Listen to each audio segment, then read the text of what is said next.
Hey, what's up?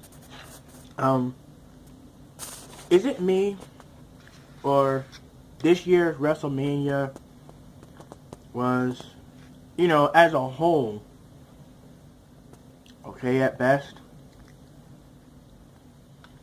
I mean, here they could have paved the way and so Asuka winning, but she lost. In the match between Shinsuke Nakamura versus AJ Styles, they even showed in the replay the referee did count to 3. Shinsuke should have won, but for some odd reason, wasn't accountable. AJ won, which by the way, it was a nice, could have been a lot better, but the ending to me in a way felt like there should have been more. But then again, maybe I'm just being a too much, like about the New Japan and stuff. But it was good for how WWE produced it and everything, and good heel turn. But at the same time, a part of me felt like that match should have been more. And also, I would like to see Shinsuke win. But then again, in retrospect, now that means 1 for AJ, 1 for Shinsuke Nakamura, because they are 1-1. So, it could be a good tiebreaker. So, keep the feud going. Okay, I get it. I see how it is, but it's at WrestleMania. You should have done this like in the past, but whatever. It's whatever. The different scenario is the fact that Brock Lesnar is still the Universal Champion. I thought Roman Reigns was supposed to win that one. With all this dirt sheets and wrestling news and everybody up to galore talking about how Brock wants to do movies or he's going UFC, but still Universal Champion. Also, that whole promo that Roman Reigns spit out a couple weeks ago sort of already made that look crap, doesn't it? Or maybe Bobby Lashley's coming. It could be a good, decent feud. Maybe that's what they're waiting for. Maybe they want Bobby Lashley to be the one to take the title from Brock Lesnar, which will also be a huge moment because that would mean a African American or a black wrestler wins the big title. It might happen. I'm not guaranteeing, but it could happen. Other matches. Braun Strowman is the new tag team champion. His partner, Nicholas, who I think is from Make-A-Wish Foundation. I'm not 100% sure. But, yeah, Braun Strowman and Nicholas. But something tells me tomorrow night on Monday Night Raw, they're going to strip Braun Strowman because Nicholas is not an actual contracted wrestler for the WWE. But still, it's a nice thought that counts. I like the fact that Braun Strowman actually tagged Nicholas in, and Nicholas looked like he shat bricks when he was looking at Cesaro. That was cool. Funny, but cool. Let's see. Cedric Alexander, new Cruiserweight Champion. Everybody knew that was going to happen, so not really much of a surprise. Good match, but not really much. Let's see. Bludgeon Brothers. Finally, WWE, you figured out a formula to make Eric Rowan and Luke Harper relevant in the tag team division. About time. They could have been this type of force back with the whole Wyatt family thing, but your writer screwed that one up, so yeah. But, yeah. That's a smart move. I'll give you that. That was a smart move. I was happy about that. Ronda Rousey, Kurt Angle versus Triple H, Stephanie McMahon. Let's all be honest. How stupid would WWE be to make Ronda Rousey lose at her first debut in the ring, especially it being at WrestleMania, we already know she was groomed to win. So, no surprise there. Their team won.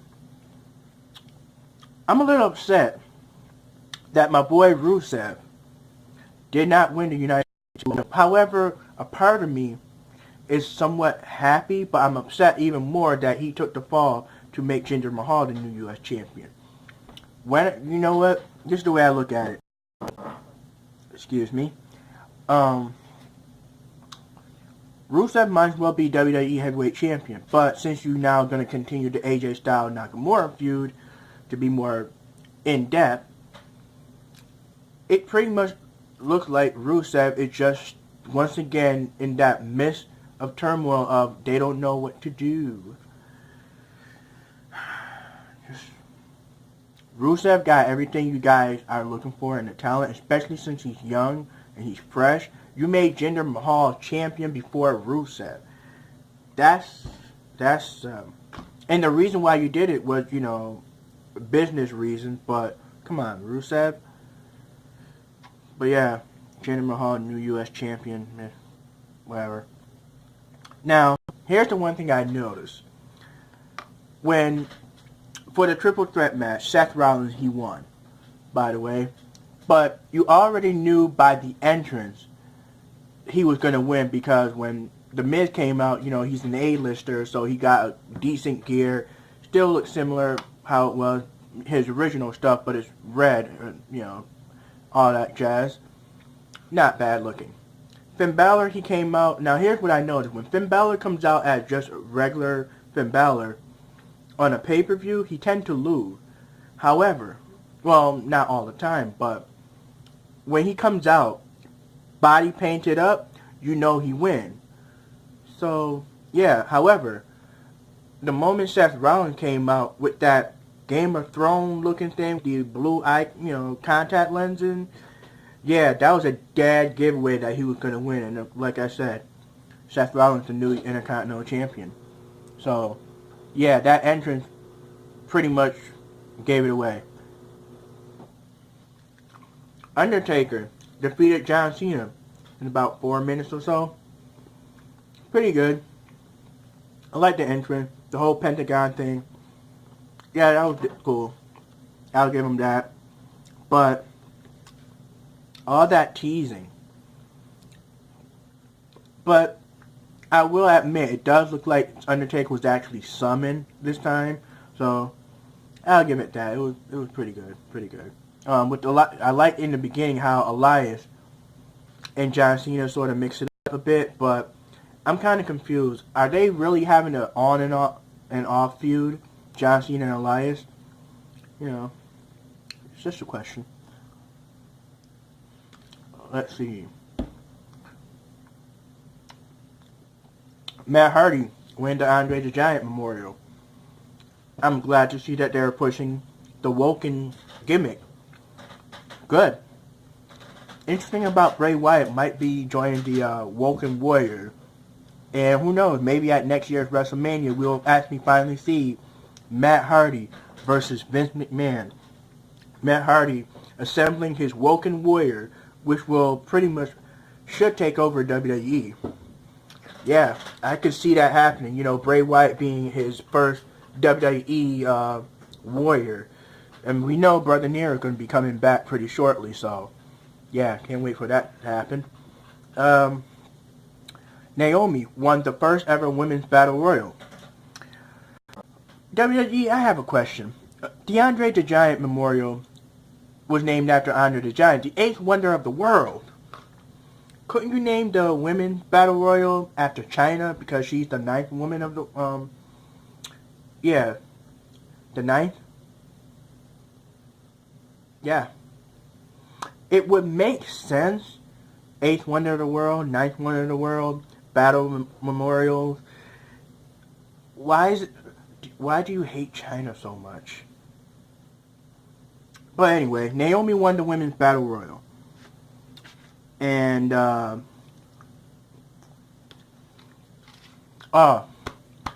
my heart. The one good thing that sort of made me proud my heart just filled with joy.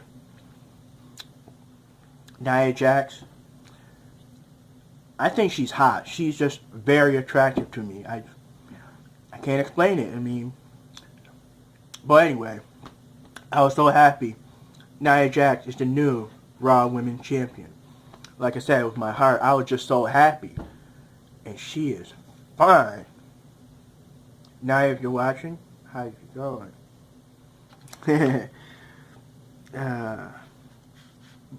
Knowing in real life, she probably has a boyfriend or probably engaged or married, you know. You know how WWE, character-wise on TV, they hot, but in personal life, it's not that intervened, but...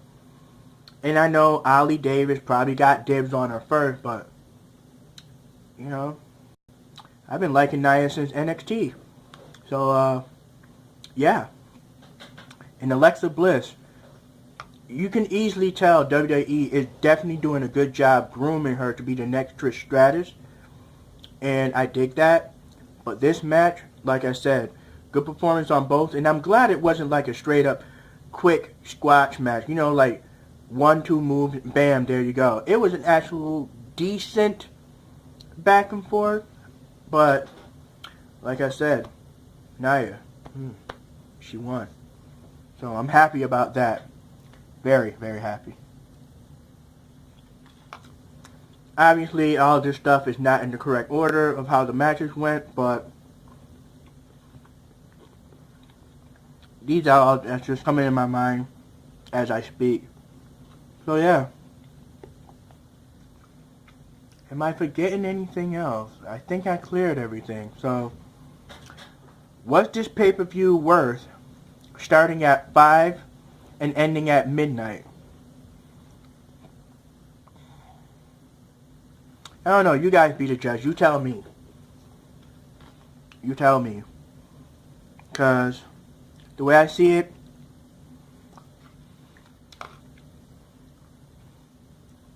there are some good matches in there, but at the same time, there were some lackluster moments. There may be a botch here and there, but overall, can't complain. Well, I take that back. There can be some complaint. I don't know. I feel like some of the endings of the matches or how some of the stuff happened in the matches could have been, like I said, for example, the AJ Styles and Shinsuke Nakamura match. I felt like there should have been more than what was delivered. I mean, there's so many others I could say, but overall, well, yeah. What do you guys think? Bobby Lashley coming to WWE. Is he the chosen one to take the belts off of Brock Lesnar? Would you pay to see that match? That's the important question. And I would love if Paul Heyman, in a way, even though he's a heel, but turned heels on Brock Lesnar by siding with Bobby Lashley, which would have been very interesting. But regardless, what do you guys think of this year's WrestleMania? Was it worth it? Alright then. Later. And we already knew Undertaker was going to beat up John Cena and was going to be there. It's WrestleMania. The moment Undertaker's hip, when Undertaker finally got that hip surgery that he'd been avoiding for so long, and he's like, oh hey, I'm moving around. I could do a lot of things. I knew right then and there, yeah, he's going to be at WrestleMania. But the way they did it, I'll say that was cool. So, but yeah, I'm just starting to repeat myself. So, this is my last piece of cake. You guys tell me, what did you think? Later.